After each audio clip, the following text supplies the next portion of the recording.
Hello friends, welcome to my channel multi champ.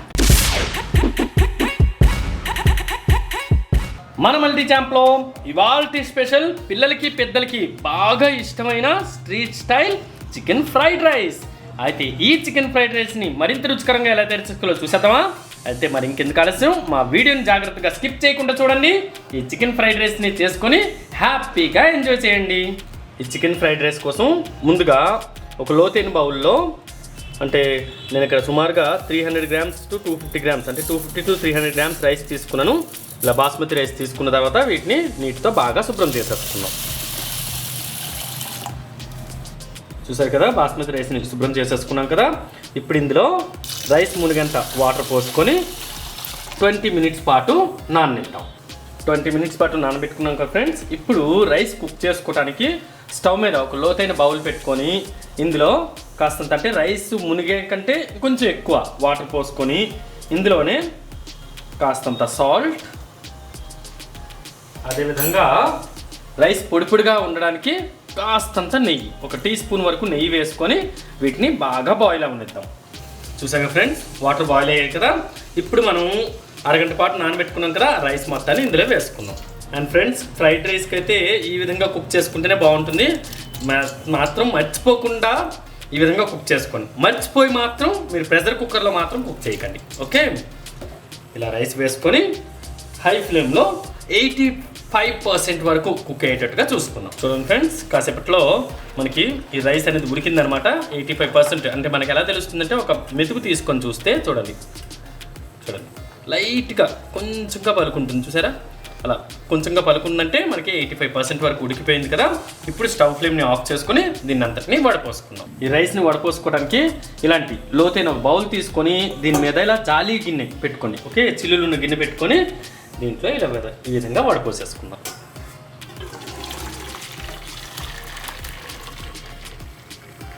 ఈ విధంగా వడపోసుకుంటే మనకి ఏంటంటే రైస్ ఇంకా కుక్ అవ్వడం ఆగిపోతుంది, అండ్ ఆ వేడికే మిగతా 15% కుక్ అవుతుంది, ఓకే?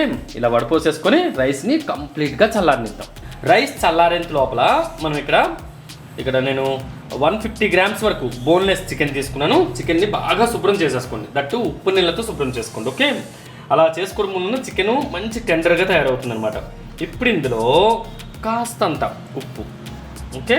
కాస్తంత ఉప్పు, అలాగే 2 చిటికెళ్ళు పసుపు, 1/2 teaspoon వరకు కారం, 1 చిటికెడు గరం మసాలా పొడి, అలాగే 2 చిటికెల వరకు మిరియాల పొడి, ఓకే? దాంతోపాటు మంచి కలర్ రావడానికి కాస్తంత ఫుడ్ కలర్, ఓకే? వేసుకొని ఇందులోనే 1/4 teaspoon వరకు అల్లం వెల్లుల్లి పేస్ట్, ఓకే? వేసుకొని వీటన్నింటినీ బాగా కలిపేసుకున్నాం. ఫ్రెండ్స్, చూశారు కదా, మొత్తాన్ని కలుపుకున్నాం కదా. ఇప్పుడు ఇందులో సుమారుగా 1 tablespoon వరకు కార్న్ఫ్లోర్, అలాగే 1/2 tablespoon వరకు మైదా, ఓకే? ఇక్కడ ఫ్రెండ్స్, నేను ఫుడ్ కలర్ చాలా తక్కువగా వేసుకున్నాను, ఎందుకంటే ఇంట్లో మనం ప్రిపేర్ చేసుకుంటున్నాం కదా పెట్టి ఫుడ్ కలర్ని చాలా తక్కువగా వాడాను. మీకు కావలిస్తే ఇంకొంచెం వేసుకోండి, ఓకే? కానీ మాత్రం నేను తక్కువనే వేసుకున్నాను. ఇలా వేసుకున్న తర్వాత వీటన్నింటినీ ఒకసారి బాగా కలిపేసుకుందాం. కావలిస్తే 1 teaspoon వాటర్ వేసుకొని కలుపుకోండి ఫ్రెండ్స్, ఓకే? ఇలా కలిపేసుకున్నాం కదా. కలిపేసుకున్న తర్వాత ఒక 15 minutes వరకు పక్కన పెట్టుకుందాం. ముందుగా మ్యారినేట్ చేసి పెట్టుకున్నాం కదా చికెన్ని, ఆ చికెన్తో మనం ఫ్రై చేసుకోవాలి. ఇప్పుడు ఫ్రై చేసుకోవడానికి స్టవ్ మీద ఒక బాండి పెట్టుకొని ఇందులో డీప్ ఫ్రైకి సరిపడంత ఆయిల్ వేసుకోవాలి. ఆయిల్ని కాస్త వేడెక్కిన తర్వాత ఈ ముక్కల్ని ఈ విధంగా వేసుకోవాలి, ఓకే? అండ్ గుర్తుపెట్టుకోండి ఫ్రెండ్స్, స్టవ్ మాత్రం మీడియం టు లో ఫ్లేమ్లో పెట్టుకోండి, ఓకే? లో టు మీడియం ఫ్లేమ్లో పెట్టుకొని వేయించుకోండి. ఎందుకంటే చికెను లేకపోతే ఏమవుతుందంటే పైన అయితే వేగిపోతుంది కానీ లోపల ముక్క ఉడకదు, కాబట్టి లో టు మీడియం ఫ్లేమ్లోనే వేయించుకోండి. ఇలా వేసుకున్నాం కదా.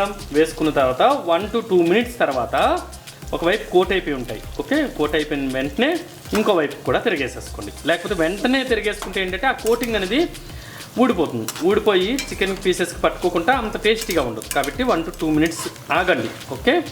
చూసారా, ఆగిన తర్వాత ఇప్పుడు కోటింగ్ అనేది ఫిక్స్ అయిపోయింది కదా. ఇప్పుడు చక్కగా వేయించేసుకోండి, ఓకే? చెప్పాను కదా, లో టు మీడియం ఫ్లేమ్లో పెట్టుకుంటే ఆయిల్ వేడి అనేది చూసుకుంటూ వేయించుకుందాం. చూసారా ఫ్రెండ్స్, చికెన్ పీసెస్ చక్కగా వేగాయి కదా. ఇప్పుడు వీటన్నింటినీ ఒక ప్లేట్లో తీసేసుకుందాం. ఇప్పుడు ముందు వేయించుకున్నట్టే మిగతా పీసెస్ని కూడా వేయించేసుకుందాం. ఇప్పుడు ఈ ఫ్రైడ్ రైస్ తయారు చేసుకోవడానికి ముందుగా స్టవ్ మీద ఒక పెద్ద బాండీ పెట్టుకోండి. ఓకే, విశాలమైన బాండీ పెట్టుకోవాలి ఫ్రెండ్స్. ఇలా పెట్టుకున్న తర్వాత దీంట్లో సుమారుగా 2 టేబుల్ స్పూన్స్ వరకు ఆయిల్ వేసుకుందాం. ఆయిల్ వేసుకొని ఆయిల్ని కాస్త వేడెక్కనిద్దాం. ఇప్పుడు ఆయిల్ వేడెక్కిన లోపల మనం ఏం చేయాలంటే ఒక లోతైన బౌల్లో ఈ విధంగా ఎగ్స్ తీసుకోవాలి. 2 ఎగ్స్ తీసుకున్నాను. తీసుకున్న తర్వాత బాగా బీట్ చేసేసుకోండి. ఓకే, మామూలుగా డైరెక్ట్గా కొట్టి వేసుకునే కంటే ఇలా బీట్ చేసుకొని వేసుకోండి. ఎగ్ క్వాంటిటీ అనేది పెరుగుతుందంటే బాగా ఫ్లఫీగా వస్తుంది, కాబట్టి బాగా బీట్ చేసేసుకోండి. ఇలా బీట్ చేసేసుకున్నాం కదా. ఇప్పుడు ఈ ఆయిల్ బాగా వేడెక్కింది కదా. ఇప్పుడు స్టవ్ని కాస్త లో ఫ్లేమ్ని పెట్టుకొని ఈ విధంగా వేసేసుకొని వెంటనే కలపొద్దు. ఓకే, చూసారా చక్కగా ఎగ్ బాగా పొంగుతుంది కదా. చూడండి ఎంత చక్కగా ఫ్లఫీగా వస్తుంది. ఓకే, అందుకోసమే నేను పర్టికులర్గా చెప్పాను ఈ పాయింట్ అనేది. ఈ టిప్ని మాత్రం మర్చిపోవద్దు. ఇలా ఫ్లఫీగా అయిన తర్వాత ఇప్పుడు ఈ విధంగా కలుపుకుంటే ఏంటంటే ముక్కలుగా అయిపోతుంది. చూసారా ఎంత ఫ్లఫీగా అయిందో. మనం ఎక్స్పెక్ట్ చేయమండి. అసలు 2 ఎగ్స్ వేసుకున్నాను కానీ చూడండి ఒక 4 ఎగ్స్ వేసుకున్నంతగా వస్తుంది. ఓకే, మరి చిన్న ముక్కలు కాకుండా ఇలా ఈ విధంగా వేసుకోండి. ఇలా ముక్కలు తీసేసుకున్నాం కదా. ఇప్పుడు ఇందులోనే చూడండి సన్నగా తరిగిన వెల్లుల్లి రెబ్బలు, కొన్ని క్యారెట్ ముక్కలు సన్నగా తరిగేసుకోండి. అలాగే కొన్ని బీన్స్, నేను ఇక్కడ ఒక 4 బీన్స్ వరకు సన్నగా తరుక్కొని పెట్టుకున్నాను, వాటిని వేసుకున్నాను. ఓకే, అలాగే ఒక టీ స్పూన్ వరకు కారం, ఒక ½ టీ స్పూన్ వరకు మిరియాల పొడి, 2 చీలిన పచ్చిమిరపకాయలు. ఓకే, వేసుకొని వీటన్నింటినీ ఒకసారి బాగా కలుపుకుందాం. చూసాగా ఫ్రెండ్స్, ఈ అన్నీ వేగాయి కదా. ఇప్పుడు ఇందులోనే కాస్తంత టొమాటో సాస్.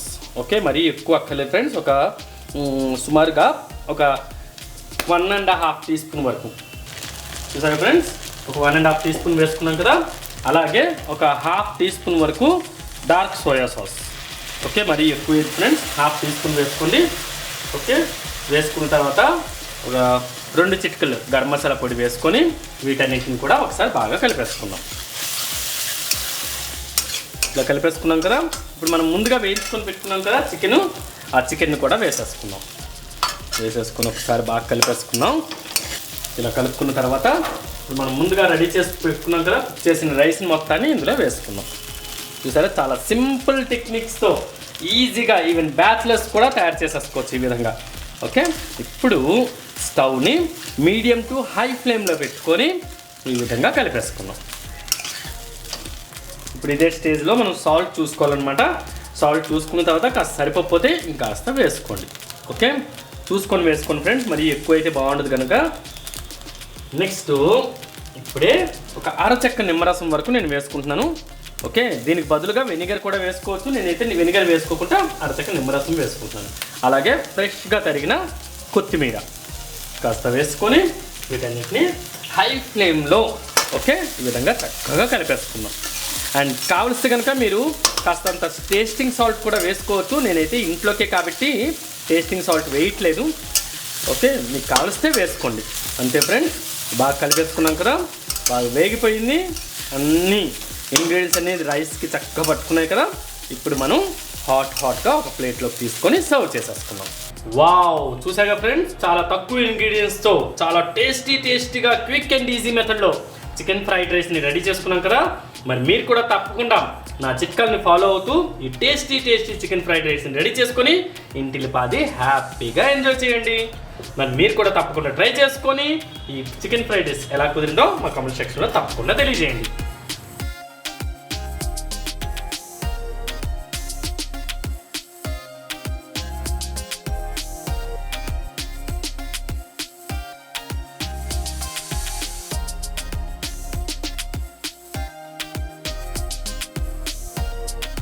మీకు కనుక ఈ వీడియో నచ్చినట్లయితే సబ్స్క్రైబ్ చేయండి, షేర్ చేయండి అండ్ లైక్ చేయండి. దాంతోపాటు బెల్ ఐకాన్ని డెఫినెట్గా ప్రెస్ చేయండి. Thank you friends, bye bye.